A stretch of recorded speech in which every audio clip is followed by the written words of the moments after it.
Assalamualaikum warahmatullahi wabarakatuh.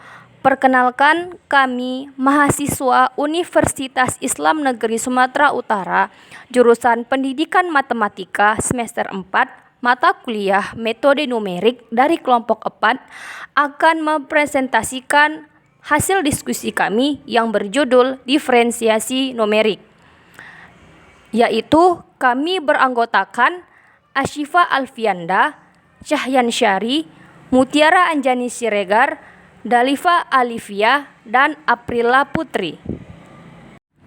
Pengertian diferensiasi numerik. Diferensiasi numerik merupakan salah satu metode yang penting dalam ilmu komputasi. Persoalan perhitungan turunan fungsi cukup banyak muncul dalam bidang rekayasa. Misalnya dalam bidang pengolahan citra, turunan fungsi diterapkan untuk mendeteksi sisi-sisi objek pada suatu citra.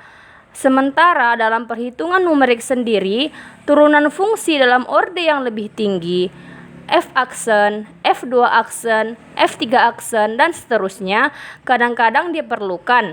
Misalnya untuk menghitung batas-batas galat interpolasi polinom atau untuk menghitung galat integrasi numerik dengan aturan trapesium. Jadi, salah satu perhitungan kalkulus yang banyak digunakan adalah diferensial. Diferensial itu sendiri digunakan untuk keperluan perhitungan geometrik yang berhubungan dengan perubahan nilai persatuan waktu atau jarak. Dan secara kalkulus didefinisikan sebagai perbandingan perubahan tinggi atau selisih tinggi dan perubahan jarak. Dan cara menentukan titik puncaknya yaitu kurva Y sama dengan Fx jika dy per dx sama dengan 0. Sehingga secara kalkulus, fungsi umum diferensial dapat didefinisikan sebagai perbandingan antara perubahan tinggi dan perubahan jarak yang dapat dituliskan secara matematis, yaitu dy per dx sama dengan limit ax menuju 0 delta y per delta x. Hampir semua fungsi kontinu ini dapat dihitung nilai diferensialnya secara mudah, sehingga dapat dikatakan bahwa metode numerik dianggap tidak perlu digunakan untuk keperluan perhitungan diferensial ini.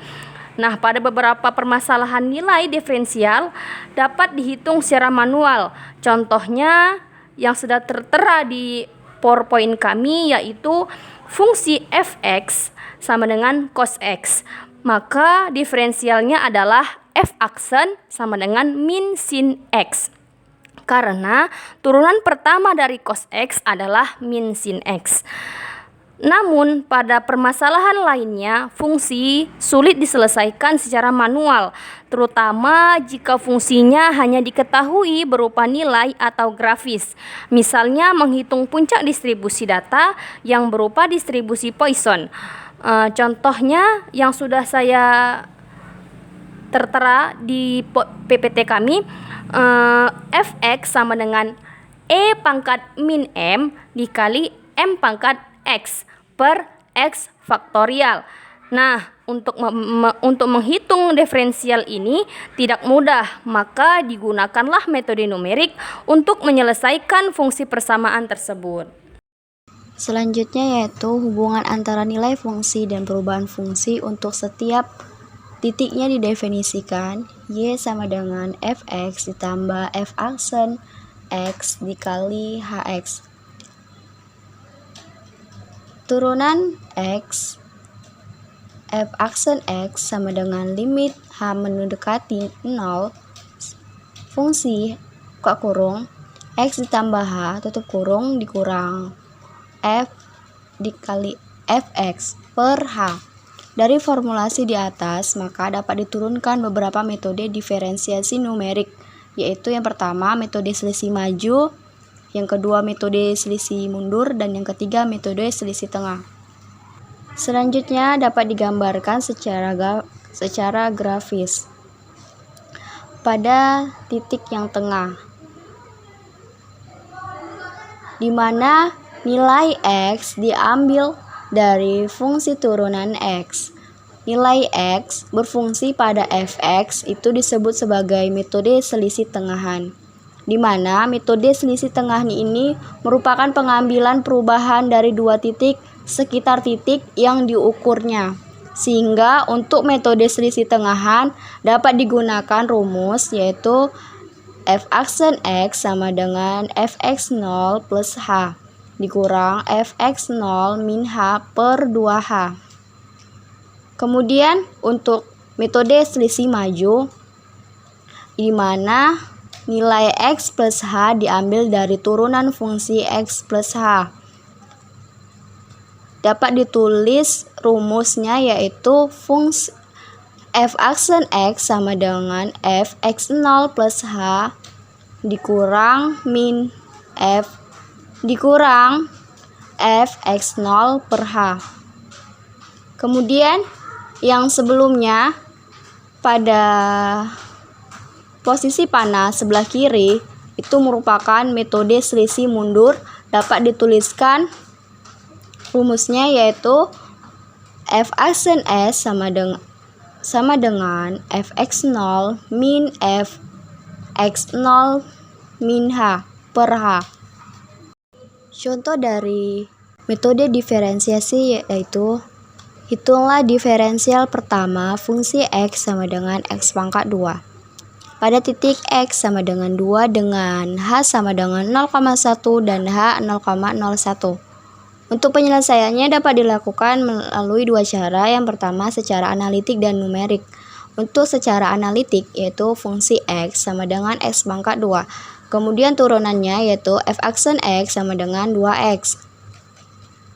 Kemudian dimasukkan nilai turunannya tadi. F aksen sama dengan 2 dikali 2 sama dengan 4. Metode diferensiasi selisih maju, fx sama dengan x kuadrat, f aksen x sama dengan f x0 ditambah h dikurang f x0 per h. Kita masuk ke contoh. F aksen 2 sama dengan f aksen x sama dengan f x0 nya 2 ditambah h 0,1 dikurang f x0 nya 2 per h 0,1 sama dengan f 2,1 dikurang f 2 per 0,1. F aksen x sama dengan 2,1 kuadrat dikurang 2 kuadrat per 0,1 sama dengan 2,1 kuadrat sama dengan itu 4,41 dikurang 2 pangkat 2 4 per 0,1. Jadi hasilnya adalah 4,1.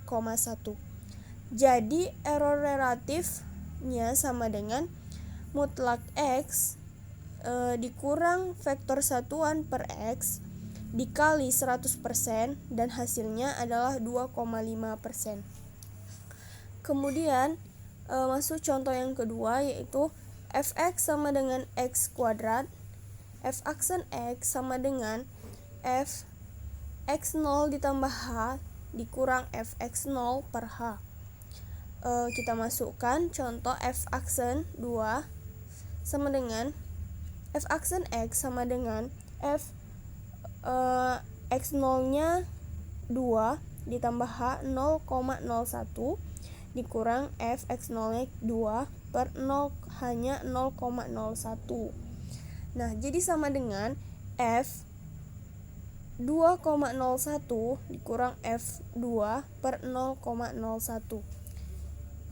Jadi f aksen x sama dengan 2,01 kuadrat dikurang 2 kuadrat per 0,01 sama dengan 2,01 kuadrat sama dengan 4,0401 dikurang 2 kuadrat sama dengan 4 per 0,01.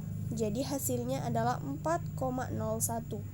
Nah, jadi error relatifnya yaitu mutlak x dikurang vektor satuan per x dikali 100%, hasilnya adalah 0,25%. Nah, selanjutnya metode diferensiasi selisih mundur. rumusnya fx sama dengan x kuadrat. F aksen x sama dengan fx0 dikurang fx0 kurang h per h. Nah, kita masukkan ke contoh f aksen x sama dengan f, kita masukkan x0 nya 2 dikurang f x02 kurang hanya 0,1 per 0,1 sama dengan f2 dikurang f1,9. 1,9 yaitu hasil dari 2 dikurang 0,1 per 0,1. Jadi f aksen x sama dengan 2 kuadrat dikurang 1,9 kuadrat per 0,1. Jadi 4 dikurang 3,61 per 0,1. Jadi hasilnya adalah 3,9. Nah, jadi error relatifnya yaitu mutlak x dikurang vektor satuan per x sama dengan dikali 100%, itu jawabannya adalah 2,5%. Kemudian fx sama dengan x2, f aksen x sama dengan f x0 dikurang f x0 dikurang h per h. Kita masukkan yang berikutnya contoh yaitu hanya 0,01.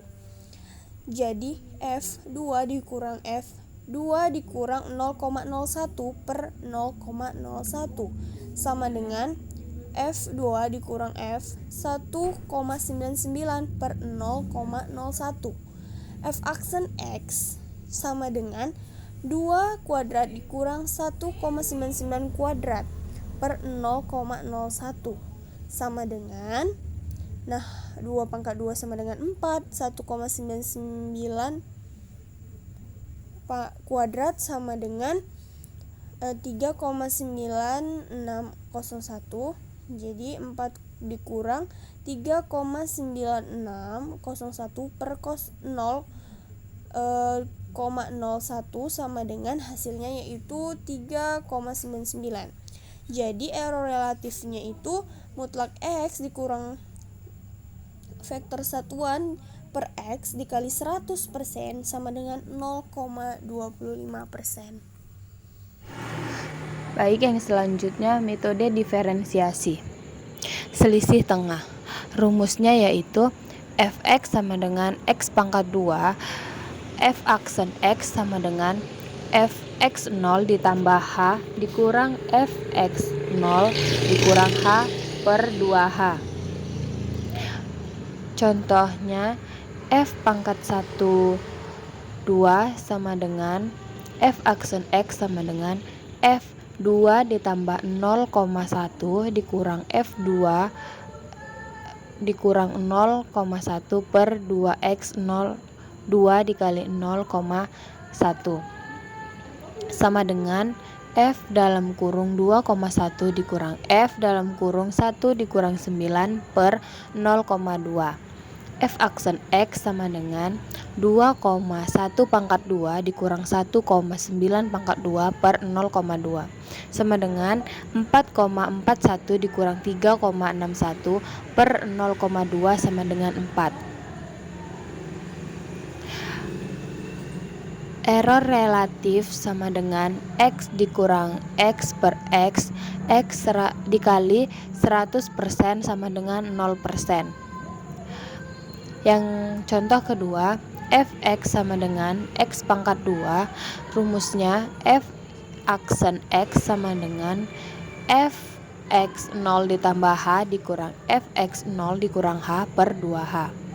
Contohnya f pangkat 1 dalam kurung 2 sama dengan f aksen x sama dengan f dalam kurung 2 ditambah 0,01 dikurang f dalam kurung 2,0,01 per 2 dikali 0,01 sama dengan f2,01 dikurang f1,99 per 0,02. F aksen x sama dengan 2,01 pangkat 2 dikurang 1,99 pangkat 2 per 0,02 sama dengan 4,0401 dikurang 3,9601 per 0,02 sama dengan 4. Yang selanjutnya, diferensiasi tingkat tinggi.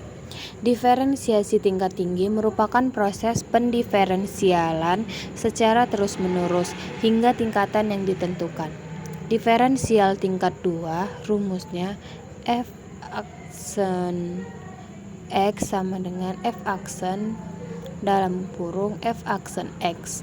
Diferensial tingkat 3 f pangkat 3x sama dengan f aksen dalam kurung f pangkat 2 aksen x.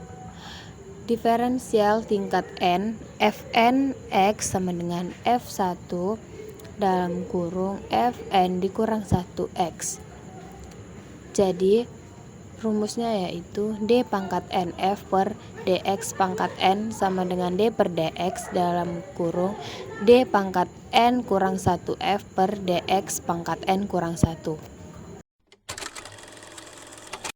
Nah, masih di diferensiasi tingkat tinggi yang tadi, di mana diferensiasi tingkat tinggi ini kan merupakan proses diferensiasi secara terus-menerus hingga tingkatan yang ditentukan. Jadi di sini tingkatan yang ditentukan adalah fungsi turunan kedua dari si x atau fungsi pangkat 2 x aksen atau fungsi aksen pangkat 2x, atau yang fungsi yang memiliki dua aksen di atas dari x atau fungsi turunan kedua dari x. Jadi untuk menghitung diferensiasi tingkat tinggi ini dapat menggunakan metode diferensiasi yang merupakan pengembangan dari metode selisih tengah yang telah dijelaskan tadi, yaitu diferensiasi tingkat 2. Jadi sehingga didapatkanlah sebuah persamaan umum, yaitu fungsi turunan kedua dari x sama dengan f x0 dikurang h atau fx dikurang h dikurang 2 fx ditambah fx ditambah h per h kuadrat. Jadi untuk menghitung diferensial tingkat 2 ini maka diambil dari si h-nya yang kecil, karena error dari metode ini adalah si h kuadratnya. Jadi salah satu pemakaian diferensial yang paling banyak dibicarakan itu adalah penentuan titik puncak kurva. Jadi di mana titik puncak atau titik tertinggi akan diperoleh dengan memanfaatkan nilai diferensial kurva pada setiap titik yang akan ditinjau ini. Jadi fungsi dari pemakaian diferensiasi ini adalah untuk menentukan titik puncak kurvanya dengan syarat apabila yang pertama, suatu titik A pada kurva Y sama dengan fungsi X dinamakan titik puncak bila dan hanya bila f aksen X sama dengan 0 atau f aksen A sama dengan 0, di mana fungsi turunan pertama si X adalah 0. Kemudian syarat yang kedua yaitu suatu titik puncak A dikatakan titik maksimum pada kurva Y sama dengan fungsi X atau fx bila fungsi turunan kedua si A atau si X lebih kecil dari 0. Nah, yang ketiga, suatu titik puncak A dikatakan titik minimum pada kurva Y sama dengan fx bila turunan kedua A atau X lebih besar dari 0. Maka jika turunan kedua si A-nya lebih kecil dari 0 itu merupakan titik puncak yang maksimum, dan kalau turunan kedua A-nya lebih besar dari 0 itu merupakan titik puncak minimum. Kemudian hitunglah dari syarat tersebut, hitung apakah fungsi tersebut lebih kecil atau fungsi turunan kedua tersebut lebih kecil atau lebih besar dari 0 untuk menentukan apakah titik tersebut termasuk puncak yang maksimal, titik puncak yang maksimal atau titik puncak yang minimal berdasarkan dari syarat-syarat yang kami cantumkan. Nah, kemudian selanjutnya pemakaian diferensiasi untuk menentukan titik puncak kurva. Di sini kami telah mencantumkan sebuah kurva di mana dari -1 sampai 0,8 di Y dan di X dari -2 sampai 4. Nah, di mana Y-nya itu tadi dari 0 ke atas 0,8 dan dari 0 ke bawah ke -1. Jadi dapat terlihat ya di kurva ini mempunyai 7 titik puncak, yaitu P1, P2, P3, P4, P5, P6 dan P7. Di mana P1, P3, P5 dan P7 ini terletak dari 0 sampai 0,8 di area atas kurva. Kemudian sedangkan yang P2, P4 dan P6 ini di bawah berada di 0 sampai -1. Jadi yang dinamakan titik puncak maksimum itu berada di titik puncak P1, P3, P5 dan P7. Sedangkan titik puncak minimum terletak pada kurva ini, titik puncak minimum pada kurva ini terletak pada titik P2, P4 dan P6. Nah, sekian penjelasan dari kelompok kami, kelompok 4. Terima kasih telah mendengarkan video kami. Terima kasih telah mendengarkan penjelasan dari kami. Apabila ada kata-kata kami yang salah, kami mohon maaf dan kami mohon ampun kepada Allah Subhanahu wa taala. Wabillahi taufik wal hidayah. Assalamualaikum warahmatullahi wabarakatuh.